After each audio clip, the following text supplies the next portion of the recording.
What's going on, guys? So this is going to be my ranking of every single season in the Breaking Bad / Better Call Saul universe. I just rewatched both shows this year, Breaking Bad earlier in February and March, and I just got done watching Better Call Saul for the second time through, coming at it with a different lens, seeing it for the second time as opposed to the first. And I think that I've watched Breaking Bad maybe 4 times in its entirety at this point. So both shows are very fresh in my mind, so I'm going to do a full 100% accurate rating of all the seasons. No, of course, obviously, this is just my list. This is my preferences and what I think is the best seasons out of all of these shows. So go ahead and leave your list down below in the comments as well. Tell me what you think of my list. Leave your list. And as always, guys, just thanks for watching the video. I just appreciate it, man. I love you guys. I want to start this video out with love before we get into the despair of what happens in these seasons. No, but this is just going to be my listing and my ranking of the Better Call Saul and Breaking Bad seasons. So let me know what you guys think. I'm going to kind of run through it for you guys. So I think at the very bottom of the list. Now, I don't think anything is D tier. I don't think it would be fair to put anything in D tier other than just maybe for the sake of having it there. But honestly, I mean, none of it is bad, right? None of it would be down in D tier in my opinion. But I think the lowest one for me is actually going to be El Camino.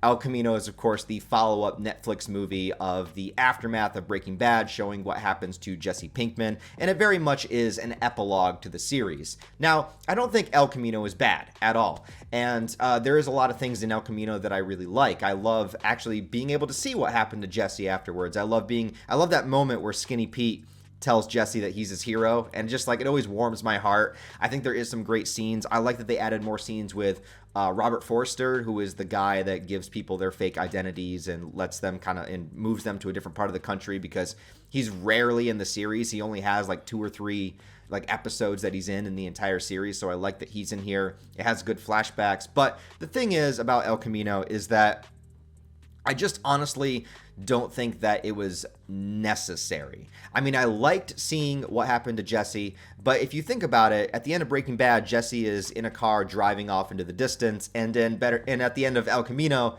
Jesse's in a car driving off into the distance.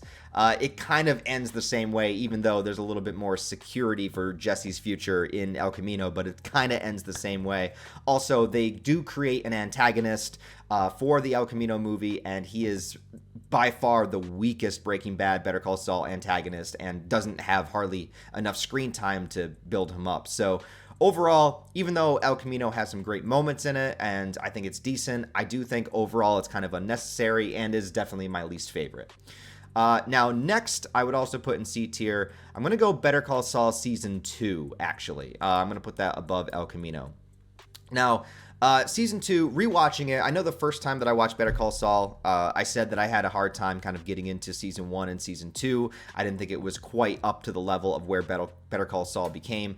And though I still kind of agree with that, I think that Season 2, in particular, is kind of the slowest season of Better Call Saul. Now, it's good for character building and it's good for setup. There's a lot of things here that are set up that are going to become really important later on, like the idea of Jimmy basically like getting the job that he always wanted, at the Davis and Maine company, and completely sabotaging it because he would rather, be his own man, basically, instead of kind of following the rule and lead of somebody else. He takes things upon himself, to make the commercial that he made. Like, he does things his own way. He has a particular way of doing things, and even all of the luxury that he would get from that is not enough if he has to sacrifice like who he is deep down. And so there's that aspect to it. They build up a lot more between Saul and or Jimmy at the time, Jimmy and Chuck.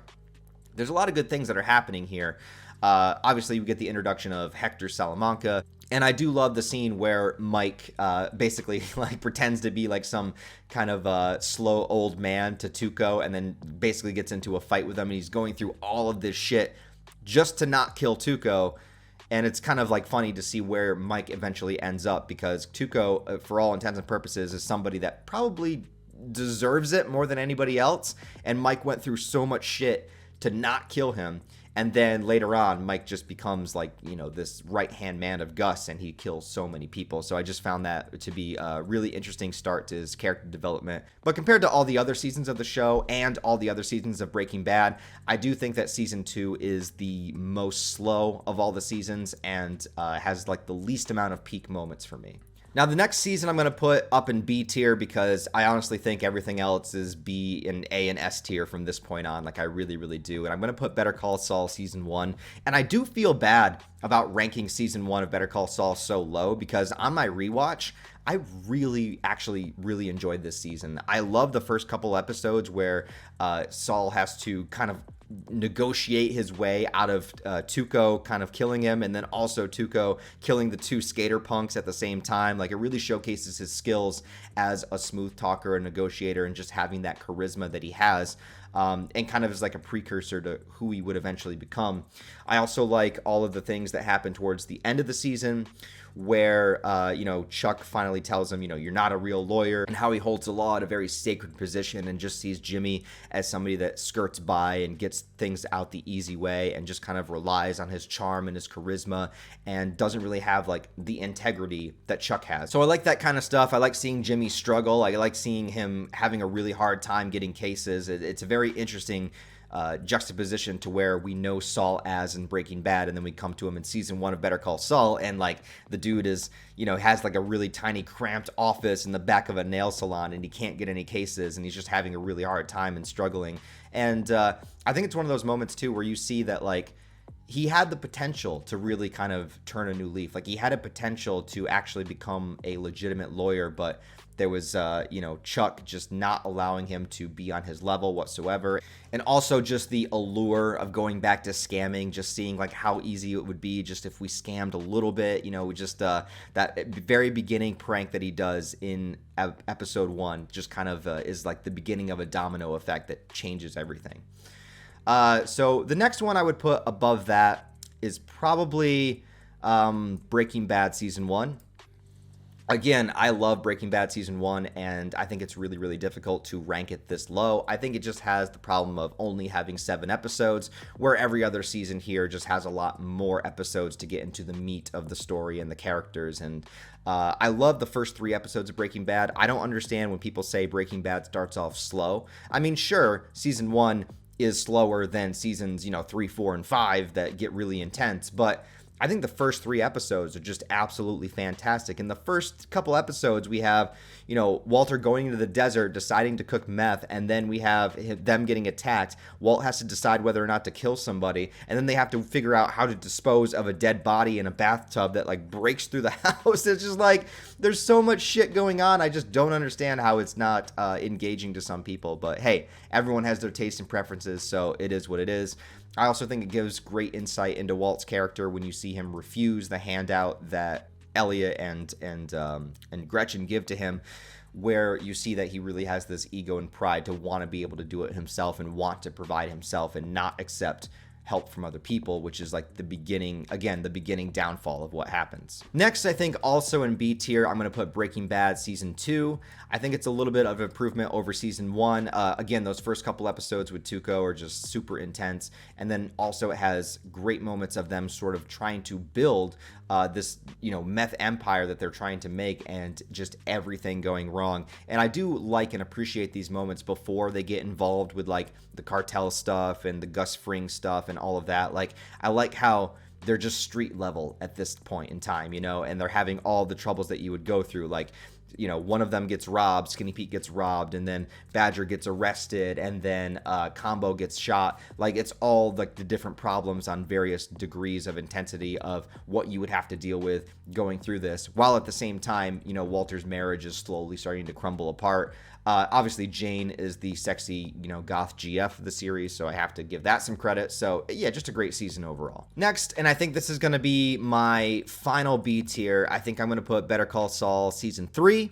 It has one of the best episodes of the entire series with chicanery, and it is the culmination of all of the baggage in between Jimmy and Chuck and everything that is their toxic brotherhood. Even though there is a love for each other on both sides, each of them has this resentment for the other, where Jimmy resents Chuck for, always kind of holding him back and thinking that he's better than him and not wanting him to be on his level. And then Chuck has this resentment for Jimmy because Jimmy just seems to kind of get all these benefits by skirting by and making and he knows, all of the scams that Jimmy did when he was younger.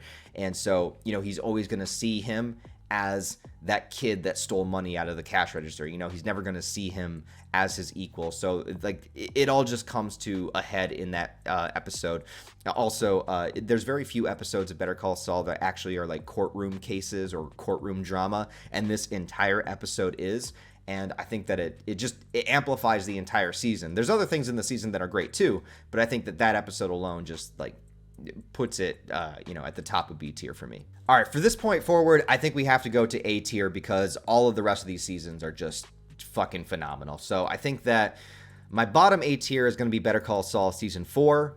There is a tremendous amount of great shit in this season. This is the season where, of course, Jimmy is not allowed to practice law for a year. So this is his year kind of like on the streets doing other things and kind of gaining his clientele that he would eventually have when he becomes a lawyer again. I love the episodes where he's trying to sell cell phones on the street.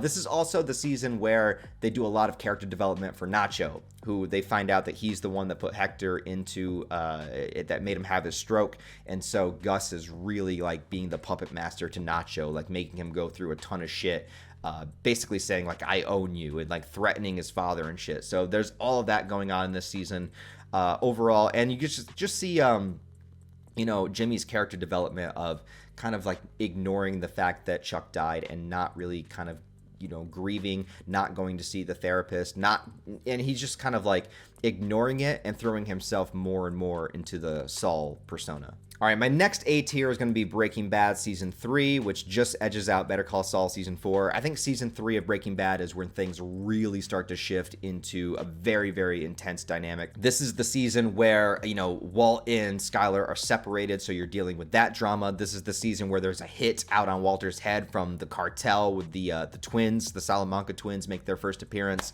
This is the season where Walt starts working for Gus Fring. The scene where Hank is forced to fight the twins in one of the most intense action sequences in the whole season, and I think has probably the best final 2 episodes of almost like any show ever. Like the cliffhanger between half measures and full measure, just dude, it was. I said this in my review too. Like, it was one of the only moments that I remember watching a TV show, and it actually made me like jump out of my seat because I was just like, what the fuck just happened? Like, just out of nowhere, Walt comes to protect Jesse, pops that guy in the head, and I just never expected that scene to happen. And also, because of that, like, everything is fucked.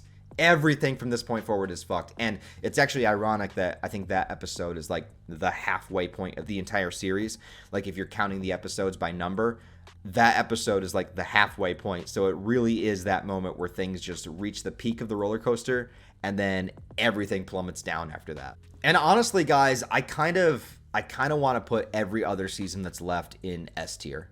Like, I really do. And I think I'm gonna, because every other season here is just peak television, and I can't even describe like just my feelings watching them for the first time. First of all, this might actually disappoint some people. I'm not sure. I'm still putting it in S tier, but it is my lowest S tier. But it's going to be Better Call Saul Season 6. Now, many people would say Season 6 of Better Call Saul is the best season, and I would not argue with you about that. I completely understand. It has some of the most peak moments and some of the greatest catharsis and twists and tragic moments. Obviously, the plan and execution episode with Howard, and just the fact that Lalo Salamanca, and I'll say this too, like, even though I like Breaking Bad better, I will say that Lalo Salamanca is probably the best antagonist of the whole universe. Like, he is just so fucking terrifying and like, he's got the charisma of Saul, but he's got like the cutthroat, like, just killer instincts of what the Salamancas have been known to be. He's also unpredictable, and he's also so resourceful. He's also like physically strong and agile, you know what I mean? Like, he's got every single basis of what you would want in an antagonist kind of like all wrapped into one. And he kind of has this presence to him where even if he's not in an episode, like, there's like 2 or 3 episodes of this season where he's just not in it, but like you feel like he's around the corner every single episode. The only thing that drops this season down for me is just how much I love the other ones. Like, that's pretty much it. There's nothing wrong with this season. I think it's great. It's still S tier. I just happen to like the other ones more. So my next one I would put above this is actually Better Call Saul Season 5. While rewatching the show, I was thinking that season 6 was my favorite, but after rewatching it, I really truly do think that season 5 is my favorite because it actually has 4 of my favorite episodes all right in a row. It has like the JMM episode where Saul is defending Lalo in court, and that's also the one where he blows up at Howard at the end of the episode. The next one is Bagman, which is peak, and the next one after that has that really intense scene of Lalo showing up at their apartment and questioning him about the story. And then, of course, the final episode where Lalo takes out all of his fucking hitmen that come to his house. Like, it's just like, just banger after banger after banger after banger, and I gotta put it above. So it is my favorite season of Better Call Saul. Now, the only thing that beats that are the final 2 seasons of Breaking Bad. So next, I would put Breaking Bad season 4. And if you put Breaking Bad season 4 at number 1, again, I wouldn't argue with you. Season 4 is, of course, this incredibly high tension building season between the fact that Gus basically wants Walt dead. He can't do it yet because he needs his product, but he's building Jesse up to either take his place, and he's trying to get Gale back, while at the same time, Walt is trying to figure out a way to get back to Gus because now he's not allowed to see him. He's being watched constantly. This is where Mike has a much, much bigger presence, and Mike is one of my favorite characters in the whole universe. He's in season 3 of Breaking Bad, but he's only really prominent in the last few episodes. In season 4, he really, really steps up, becoming like a main character. And there's just like the last few episodes of this season, you know, Crawl Space and the other ones, Face Off at the end, and just seeing how smart and intelligent both Gus and Walter are. Like both of them are so smart and so, you know, cunning to figure out where the next character is going to be, and you're just constantly wondering like how. I mean, I knew at this point there was a season 5, so I knew Walt was going to live, but like it's figuring out how the fuck Walt is going to outsmart Gus is insane. And just the fact that this series could lose a character like Gus, who is, Lalo might be the number 1 antagonist for me. Gus would be a very, very close number 2. But the fact that, this show could lose Gus as a character and still continue to go on and actually have season 5 be better than season 4 is insane. So yeah, season 5 is my number 1. Season 5 of Breaking Bad. This tier list has it kind of separated into 2 because there is a part A and part B. If you want to get technical, I would put part A and then part B. That's how I would do it. Season 5 of Breaking Bad is... I don't think there's ever going to be a season of television that is better. Like, I just don't. In my personal opinion, I don't know how anything could possibly peak this. Like, the first half of season 5 is kind of like the rise of Heisenberg, and the second half is the fall of Heisenberg. Gus is gone. Walt kind of steps up to be like the main man in charge. I love the dynamic between Walt, Jesse, and Mike. I love that they bring Mike in, and he's kind of like working with them. And there's a lot of great like heist episodes of season 5, like the one where they're the premiere where they're trying to, use the magnet to get rid of the computer inside the holding, evidence room of the police station. And then the episode where they have to steal the methylamine from the train. Like, they literally have a train heist episode. It's great. It's also seeing the character development of Walt and just seeing how far he's fallen, how much he's willing to kill at this point, how much he's willing to just, like, not give a fuck about anybody around him, the willingness to go by as many extreme measures as he can, and also having those moments where he could drop out, having those moments where they're going to make the deal to sell off the methylamine, and he comes up with this whole contrived plot in order to, like, escape and then hide it and then use it as a way to, like, build himself back up as, like, the main man in charge. Like, it's just insane, like, what he's willing to do, how he's willing to kill everybody in the prison at the same time. And just like the tragedy of Mike when you realize that Mike dies and his family gets nothing, like everything he was working for is just like, wasted.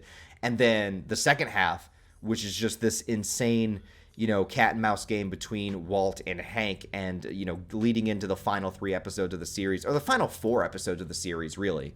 The 2 Tahali, or whatever it's called, Ozymandias, Granite State, and Felina. Bro, like the 4 final episodes of Breaking Bad are just insane, tragic, heartbreaking.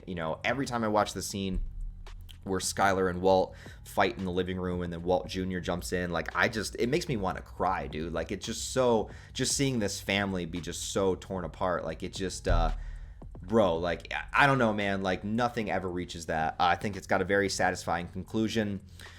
And I can't see anything being above it. So ultimately, this is my list of all of the seasons of Breaking Bad and Better Call Saul. This is how I would rank them. So let me know how you guys would rank them down below. I know it's hard not to put everything up in S. I try to be very, like, I try to vary it up, because not everything can be an S tier, because if everything's an S tier, then S tier has no meaning. So you got to vary it up and put things in different categories. So just because things are in B and C tier, that doesn't mean I don't like them. It's just, we got to rank them, man. So anyways, let me know what your ranking would be down below.